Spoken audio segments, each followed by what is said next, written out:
هل لك سر عند الله بينك أنت وبين الله؟ هل لك صدقات تخفى لا يعلمها إلا الله؟ هل لك سر عند الله بينك أنت وبين الله؟ هل لك صدقات تخفى لا يعلمها إلا الله؟ قصص لا تكشف إلا بكتابك حين ترى الله.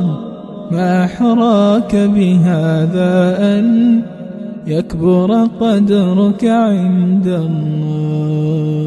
هل لك سر عند الله بينك أنت وبين الله؟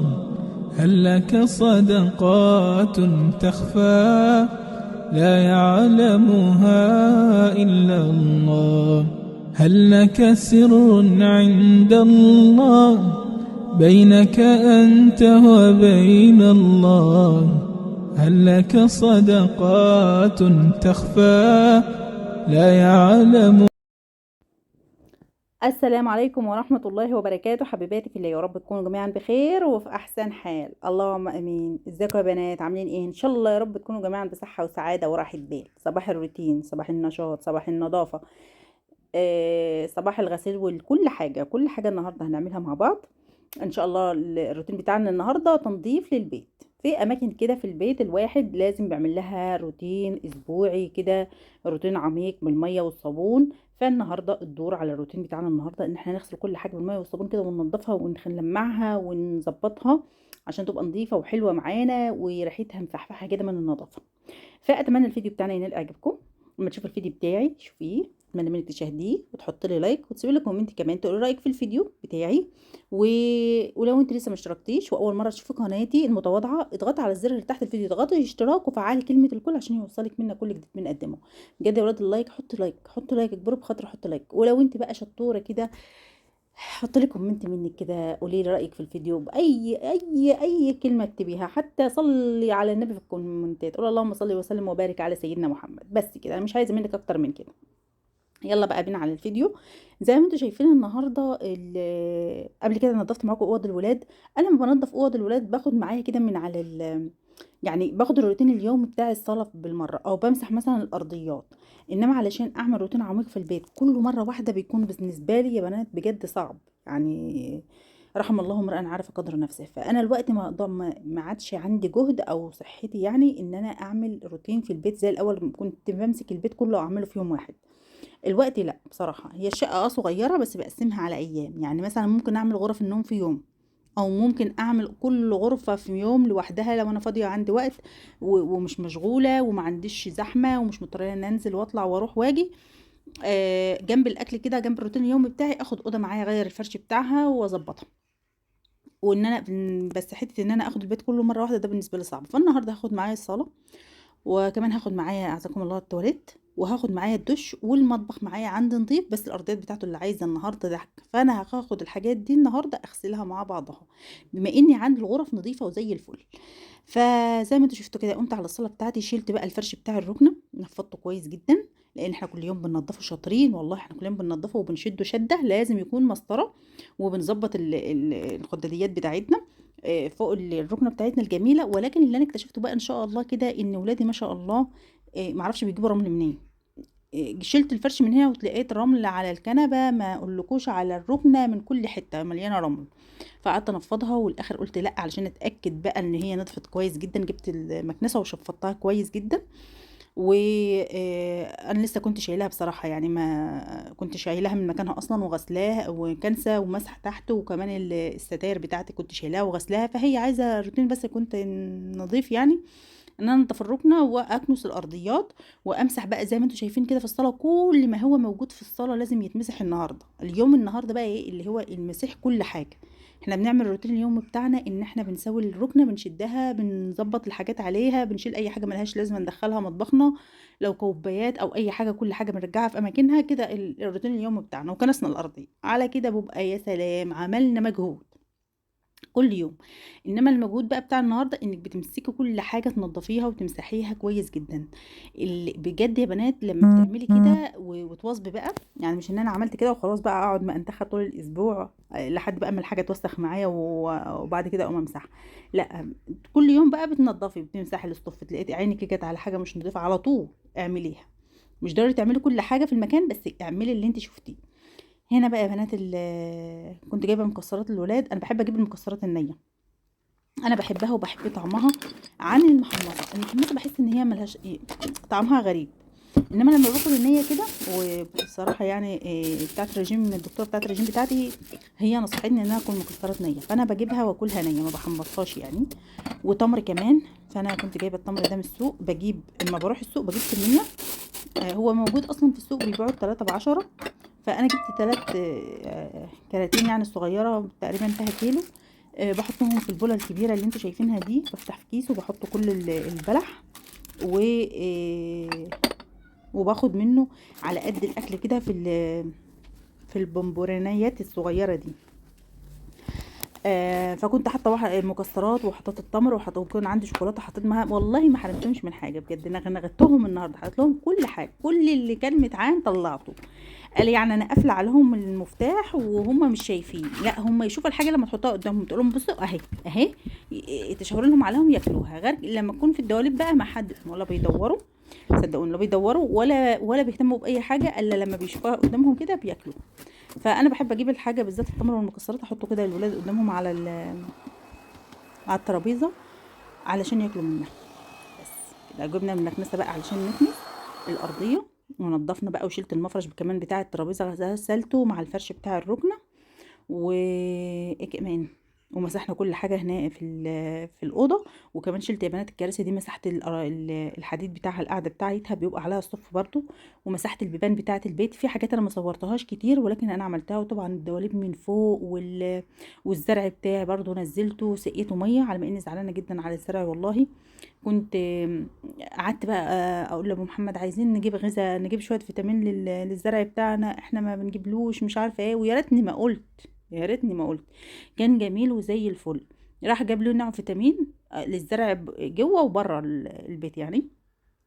ولكن للاسف ساعه ما حطيناه صحينا تاني يوم لقينا الزرعه بعد ما كانت واقفه كده الورقه بتاعتها وجميله، بصه للسماء، تلاقينها نازله بصه للارض تاني يوم. مش عارفه ليه بصراحه، تلاقينها عوجت كده مره واحده. فبتمنى من الله ان هي مش عارفه هتفضل كده ولا هترجع تقف تاني. مش عارفه بصراحه. الواحد بقول يمكن على ما الحاجه اللي احنا حطيناها دي كانت مضره ولا كانت غلط ولا ايه، مش عارفه بصراحه. على ما ان هو مكتوب عليه ان هو يعني زي مغذي كده للنبات، زي فيتامين للزرع بره وجوه البيت. مش عارفه ايه اللي حصل بصراحه. بما اني بقى شغلت المكنسه بكنس البيت كله. احنا كل يوم بنشغل المكنسه بندور على البيت كله، ده الروتين اليومي، ندور على البيت كله كنيس. وانت بقى بالملمع الازاز والفوطه بتاعتك بتلفي على الترابيزات كلها اللي في البيت. وخدي المكاتب معاكي بالمره. لو ولادك ما لحقوش ينظفوا المكتب بتاعهم قبل ما يمشوا، يعني انا مثلا بقول لاولادي من بالليل حضروا الجدول بتاعكم، ظبطوا المكتب بتاعكم. بس ممكن ساعات مثلا واحد منهم ينزل مستعجل او يكون عايز يبدأ بدري، الوقت ما يساعدوش يعني، ما يسعفوش ان هو يسوي الاوضه او كده. يكون ناس مثلا هدوم على السرير، يكون مثلا مسواش السرير بتاعه، ساب الفوطه. بدخل انا اشيك، يعني مش انا ان انا مثلا هم ظبطوا فانا لا، انا بدخل اشيك على كل حاجه. اللي ما بتلاقاش في مكانها برجع. ودي جزمه بقى يا بنات اللي حاطين فيها الشوزات يعني جوه. لان من على السلم كنت حاطه الحاجات على السلم فلقيتهم بيتسرقوا. والله اتسرق شوزات من على السلم بتاعتهم. لما اني مش غاليه يعني، مش هقول لكم ماركه واتسرقت او حاجات من دي. هي بس جزمه الكره بتاعت ادم بصراحه هي اللي كانت غاليه واتسرقت. انما الشوزات التانية ما كانتش غاليه ولا حاجه يعني، كانت اسعارها بسيطه يعني. هنا بقى دخلنا عزكم الله على التواليت. لازم نديله بقى يا بنات دعكه يوم في الاسبوع، يوم في الاسبوع بالميه والصابون كده. امسكي بالميه والصابون اغسلي كل حاجه في الحمام، كل حاجه، حتى الفرشه بالعلبه بتاعتها دي باخدها معايا الدش وبغسلها. وبغسل كل حاجه في الحمام بالميه والصابون، وبشطف البلاط كمان بالميه والصابون. بجد بيفضل الحمام بتاعتي ريحته حلوه وجميله جميله جميله جميله. بس الروتين اليومي بتاعي فيه ان انا بمشي بغسل الحمام من جوه القعده بالفرشه بالصابون بتاع الحمام، وبالمناديل المعطره بمسح القعده كلها. ده روتيني اليومي في التواليت. انما يوم في الاسبوع شايفين بجيب كل حاجه بالميه والصابون، كل حاجه بتتغسل بالميه والصابون وبشطفها كده زي ما انتم شايفين بالميه، وبعد كده بجيب فوطه بنشف. احسن حاجه من انك تمسحي بالفوطه، الفوطه ممكن تسيب لك ريحه مش كويسه في الحمام. شايفين الميه؟ جبت بقى الشرشوبه بتاعتي وهبدا بقى الم الميه دي كلها. كانت البتاعه دي مليانه ميه لحد العتبه بتاعت الباب. ده بيسيب لك ريحه الحمام حلوه جدا يا بنات، بس كل يوم لازم تعملي في الروتين اليومي بتاعك. جبت هنا طبق، انا حاطاه بس لغسيل الحاجات في الدش، يعني الشرابات ولا اي حاجه. فجبت فيه شويه ميه كده وكنت بعصر فيه الموب بتاعي. بالموب بنات بصراحه الشرشوبه ما بستعملهاش دايما في البيت، لاني بخاف على الخشب لا يتبهدل. فبعمل بالموب، بغسل الموب وبعصرها كويس جدا وبمسح الاول، بس طبعا اهم حاجه تكون مشفطه كويس بالمكنسه. وبعد كده بعصرها كويس جدا وبمسح الاول، عشان لو اي بقع اي حاجه لازقه في الارضيه بعملها الاول بالميه بس. وبعد كده بحط شويه معطر وبغسل الموب بتاعتي كويس، وبعد كده بدور بقى مره تانية بالمعطر بتاعنا. بس زي ما انتوا شايفين كده بالظبط. طبعا الروتين هنا متسرع جدا، ما اقولكوش الروتين ده خد مني وقت قد ايه بجد. وكنت ساعات مثلا احس بتعب شويه فاقوم جايه قاعده شويه مريحه وبعد كده اقوم اكمل. عادي جدا يعني. خليكي كده في يوم اعملي فيه اكل، يكون عندك اكل بس على التسخين، واعملي بقى الروتين ده. ما تجيش في يوم لسه بدي اعمل غدا وبدي انضف البيت، لا هيكون صعب ومجهود كبير عليكي كمان. طبعا انا بالمره خدت معايا الاوض مسيح كنيس ومسيح، النهارده دور الاوض في الكنيس والمسيح بس مع البيت كله، انما تنظيف عميق لا. ومسحت بقى كل ابواب البيت، لان بتكوم عليها برضو سطوف ناعم كده، وكمان الجزامه دي اللي انا حطاها مسكتها مسحتها كويس، لان هي ازاز، فكل ما حد بيجيب منها حاجه ربنا ما يوريكم بقى تلاقي لسه مسحه والايدان بقعت بسرعه، ما تعرفيش البقعه دي بتيجي منين. بصوا بقى يا بنات، هي دي بقى الحاجات اللي انا بمسح بيها الدش. ده للقلق للتك... للحاجات اللي هي زي الجير اللي بتكون على البلاط ده. والتانية دي البيضة بكل البقع، لو انت عندك بقع او تصبغات في البلاط او في الارضية بتحط عليها. اللي هي البلاو دي شوية الزرقاء دي للتلميع، بتلمعي وتنضفي وبيها برضو الدش بتاعك. بس ده لو في قلق بتعملي باللونه موف ده او برس ده فيه قلق، او في زي اقول لكم زي الجير كده، بيبقى بيسيب الميه بتسيب جير كده على الحنفيات او على البلاط لو ما غسلتهوش. رشيه وسيبيه فتره وبعد كده اغسليه، وبعد كده بالازرق ده لمعيه. الازرق ده بصراحه انا بسيبه ان هو للتلميع اليومي. تمام. فانا رشيته وسبته شويه سبت الدش بتاعي رشيته يعني بالمسحوق، وسبته كمان عشان لو في أي حاجه تطلع. وبوريكم بقى ان انا نضفت كل حاجه. شايفين البلاط يا بنات؟ شايفين اللمعه لما بتعملي بالميه؟ بجد يا سلام على ريحه النظافه بجد. قلت بقى بما ان انا رشيت الدش اسيبه شويه كمان على ما ان هو نضيف مش على اي جيره. الحمد لله انا دايما ايدي في الحاجه وبنضفها دايما، والحمد لله ما عنديش بقع برضو. فقلت دعكته بالميه والصابون شويه، وبحب اسيب بعد ما بدعك البلاط بالميه والصابون بالذات بتاع الدش بسيبه شويه، ولحد ما احس يعني ان الماده بتتفاعل كده وتنزل اي حاجه على البلاط. فجيت اعمل لي فنجان من القهوه. الفناجيل دي عجبتني ازاز. كنت في السنترم مع بنتي، وفي محل هناك بيتباع بيورو، كل حاجة فيه بيورو تقريبا. المهم دخلت لقيت كل حاجة فيه ب50 سنت.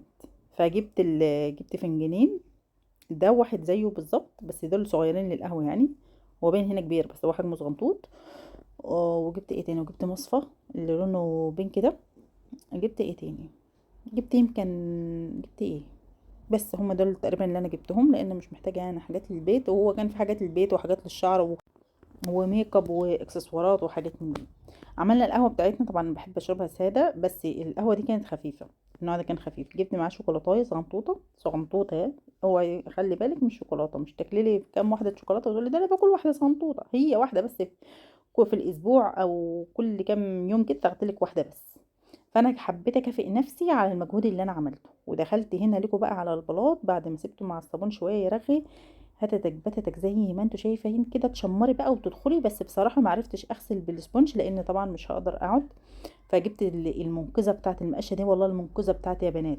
شوفوا هي حلوه انك بتجيب لك البلاط من فوق لتحت، بس حلوه في كل حاجه يعني. انا بصراحه من يوم ما ركبتي وجعتني وانا بغسل بها البلاط. وطبعا هنا الحمد لله ما عنديش غسيل، غسالة النهارده واخده اجازه، او كنت غسلت المشط تقريبا يعني. وكمان ظبطت كل حاجه في اماكنها. انتوا عارفين بقى الولاد الصبح وما ادراكوا لما يقوموا الصبح بقى ايه، يعملوا يغسلوا بقى، كل واحد يسرح شعره والحاجات دي. هنا بقى جينا الارضيه بتاعه المطبخ. البلاستيك دي عندي من زمان، من لما عملت الخشب اللي كان قبل ده، لان انا ما شاء الله علينا يعني البيت ده اول بيت خدناه هنا، فبقالنا سنين قاعدين فيه. فالبلاستيك ده انا كنت عاملاه مع كنت عامله خشب، وبعدين لقيت الخشب مره الغساله بتاعتي سربت ميه بهدلت ليا الدنيا، فاجا ميه تحت الخشب هنا في المطبخ، فتلاقيته اتخلع كده، فشلته وحطيت البلاستيك ده. فالبلاستيك ده عندي من زمان جدا وناويه يعني، بقالي فتره ان انا بفكر ان انا اغيره، بس كل شويه اقول يمكن اعزل من البيت تاني. اه على كلمه يمكن اعزل، عارفه لما تستني انك بتعزلي ومش بتعزلي دي مشكله بجد. يعني كل حاجه مأجلاها لما اعزل لبيت تاني. طب هتعزلي امتى؟ الله اعلم. لما تلاقي بيت كويس، لما تلاقي بيت كويس اعمل حاجات، اغير حاجات اللي انا عايزاها. بصراحه حتى مقلقه قوي انك تقعدي تستني انك بتقدمي على بيوت ومستنيه اما يجيلك بيت بقى لقطه تقومي تعزلي فيه. المهم انا غسلته يا بنات بالفرشه وبالكلور، وبعد كده شدته بالمساحه. لما بتشد الميه ما تعمليش بالشرشوبه، الشرشوبه بحس ان هي بتوسخ المكان اكتر من اللي ما تنضفه. فانا بعمله الاول بلم كده بالميه، وبعد كده بجيب فوطه وبعصرها كويس جدا، الم الميه بيها بيفضل شايفين البلاستيك بجد رجع اكنه جديد تاني. بس كده، ودي كان الفيديو بتاعنا النهارده، ودي كان روتيننا، ومسحنا كل حاجه ونضفناها زي ما انتم شايفين. اتمنى الفيديو بتاعي ينال اعجابكم، ما تنسونوش من لايك وشير وسبسكرايب للقناه، واشوفكم ان شاء الله بخير وعلى خير فيديو جديد. والسلام عليكم ورحمه الله وبركاته، في رعايه الله، مع السلامه.